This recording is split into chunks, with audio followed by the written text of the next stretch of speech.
strike rate's very, very overrated.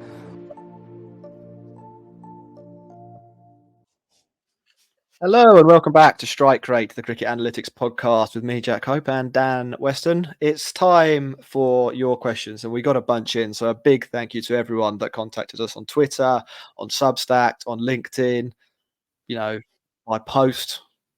No, not just by post, but if you find out where we live, I would probably take the question. First one from Falling Sweep on Twitter. Last year, Rajasthan Royals. So we're talking the mega auction, I think, last year. Auction, yeah. Rajasthan Royals kind of went crazy in a 12 or 15-minute period and acquired 4 or 5 overseas players. What were your thoughts on these acquisitions? I kind of remember this quite well, actually.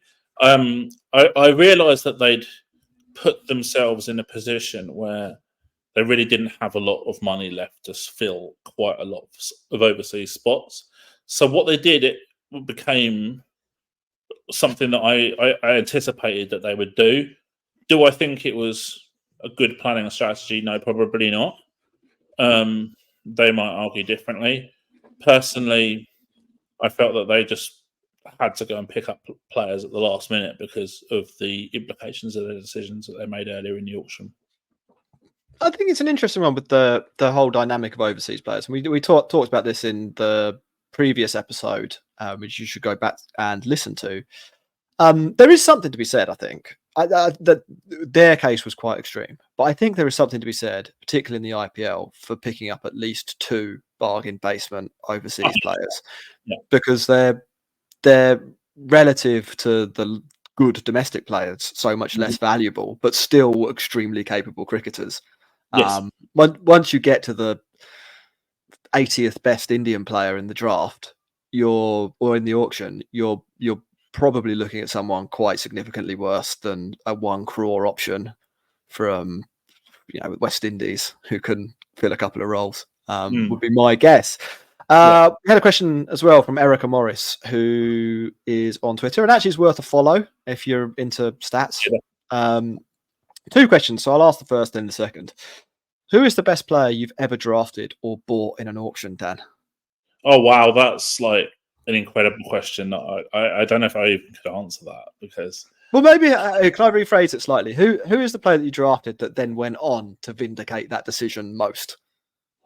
I mean, it's all very relative in terms of expectation. So I think in the 2019 100 draft, for example, Birmingham Phoenix bought Liam Livingstone, first pick, 125 grand. Now, there was a lot of reasons as to why that pick was made.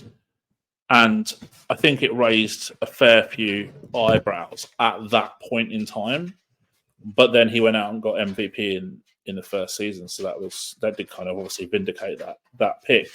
In terms of in a draft, I would say that the player that I've really been we've got to get him, and we could get him, a cost-effective price at a young stage of his development as a player would be Will Smeed, because I was just so convinced that he was going to be a very, very good player, and I'd been following him for a long time what he was doing, and obviously then he got the first 100 in the 100, which was obviously a really satisfying moment when that happened as well.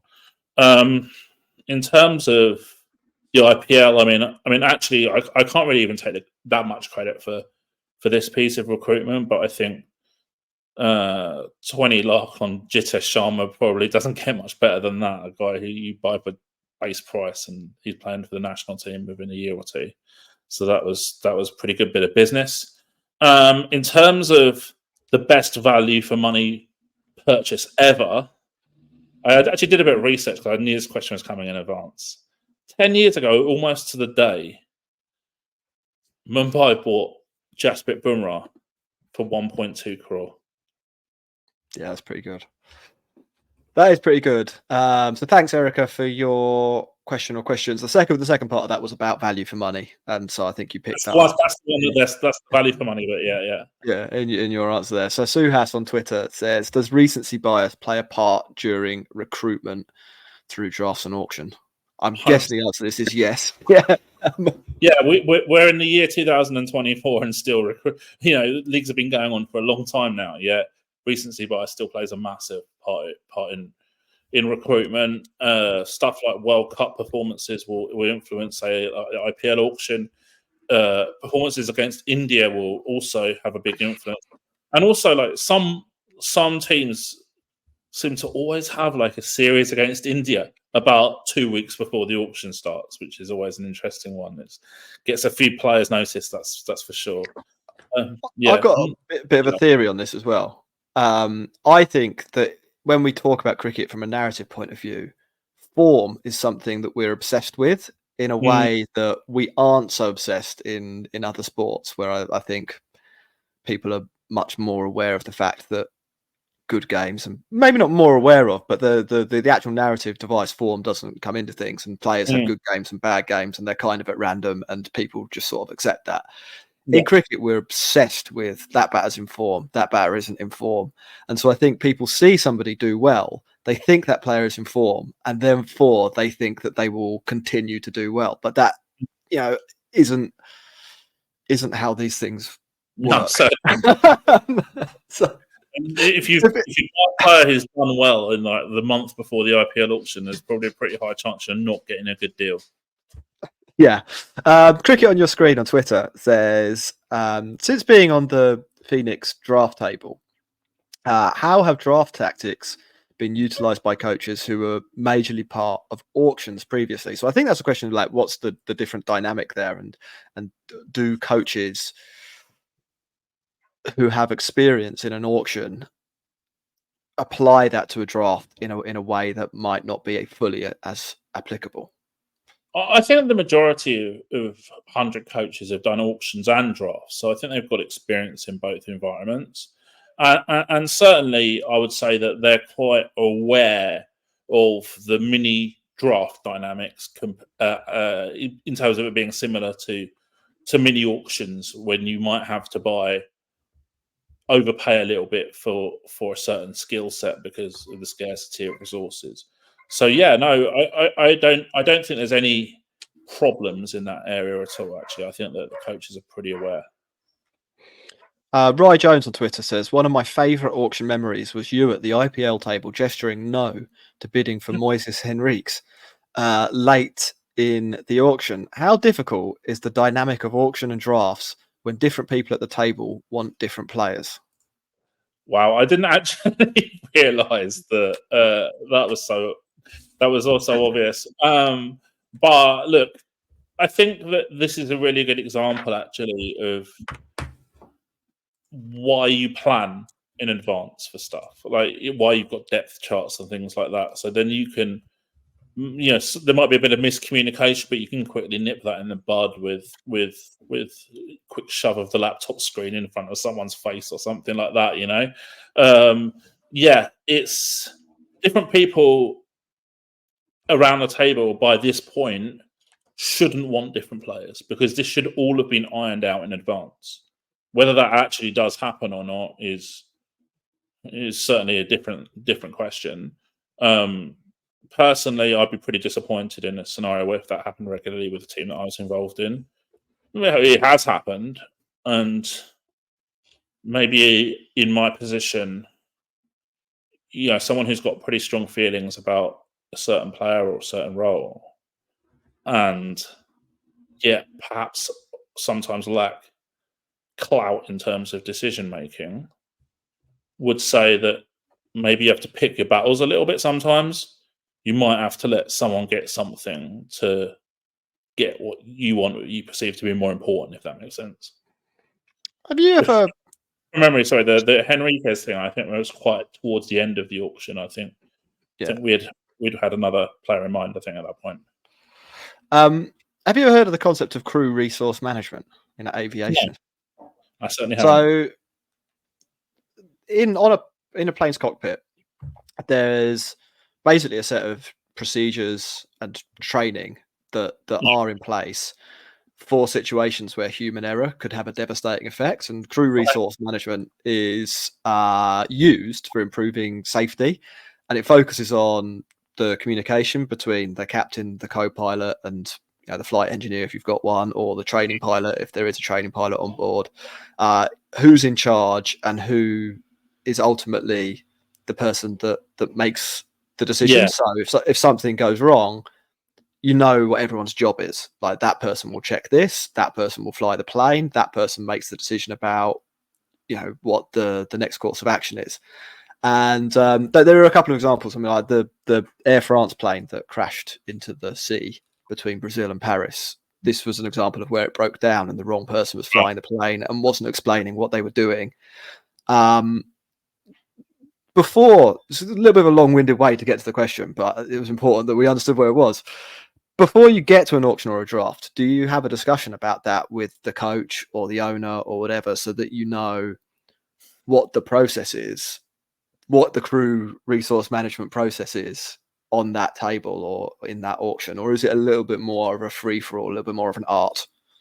I'll definitely say in the IPL, when you've got maybe 8, 9, 10 people around a table, it's probably a bit more of a free-for-all. Ultimately, unless you're prepared to get physical, you probably the person with the paddle in their hand that's going to have the final say. So kind of that's inferred from the start, right? Yeah. In a draft with us, there's 3 people in a pod. It's much more sort of straightforward, I think, in terms of everyone knows their roles and kind of how the consensus is going to develop, basically. Cool. That's interesting. So I know for a fact that in American sports they'd have that process in place. They would have somebody who did those things. The cricket to take then, right, from American sports. Well, I mean, this goes back. I think you were talking about this at the beginning of the last episode about how some owners are doing it kind of as a hobby, and do they really want to be studying aviation before they go and applying that example with before they go and sit down at an auction table? Maybe the ones that really want to win will, but maybe some won't. Dan, last question. This is from Ronnie on LinkedIn. Can you discuss the importance of balancing star players with emerging talents in drafts or auction selections, and how teams assess player value relative to their budget constraints? Wow, good question. Look, I'm not probably as oriented towards name players as a lot of other people. I'm just as happy to make stars as buy stars. And for me, I think we talked a bit about it earlier in terms of emerging talents, and that depends where you are in the auction cycle and whether you want to win now or you want to future-proof the team as well. I definitely think that you talk about balancing star players with emerging talents. I do strongly believe that your star players or more experienced players need to be good role models and good mentors to the younger players to help them integrate into a group and show them the standards that are required to succeed at the highest level. So you've got to bear all those factors in mind if you're trying to do things really, really well. How teams assess values of players relative to their budget constraints, well, I think that all goes down into the planning aspect of everything, really. You know, if you're thorough, certainly in an auction, you know roughly how much a player is going to be worth, and then how much the player is going to be worth to you. Now, that might change a little bit as the auction goes on, but on the whole, you should be pretty prepped for everything in advance. And the same with drafts, really, as well. You're not going to suddenly buy a player in the second round of a draft that you originally planned to buy in round 10 or something like that. That's the player's relative value won't have changed that much. So budget constraints is, you shouldn't have to have budget constraints in an auction a lot of the time if you're smart with how you spend stuff as well. I mean, also we used Rajasthan example of them buying 4 or 5 overseas players for not very much money later on in the auction, but that's because they were budget constrained. But as I said earlier, with the sort of big stack strategy, maybe you can avoid that.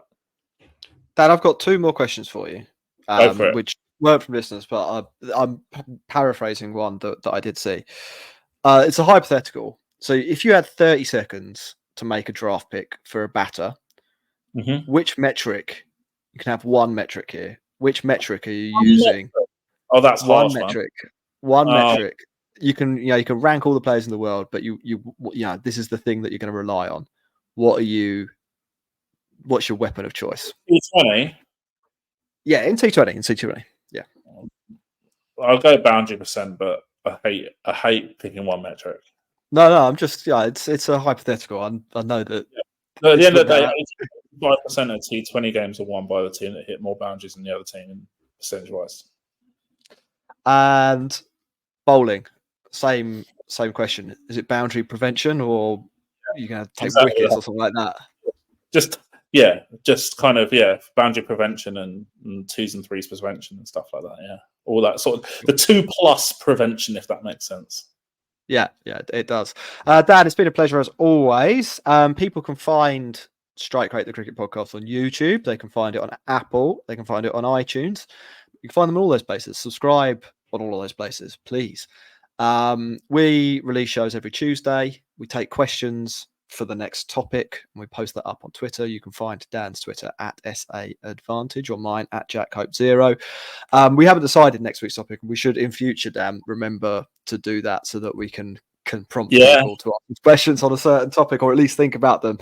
So for the final week that we forget, you're going to have to go to Twitter to check that out, or on Substack or LinkedIn, or wherever you're interacting with us. Please do also tell anyone that you think would be interested. And that pretty much sums it up. Hope you enjoyed it, and goodbye.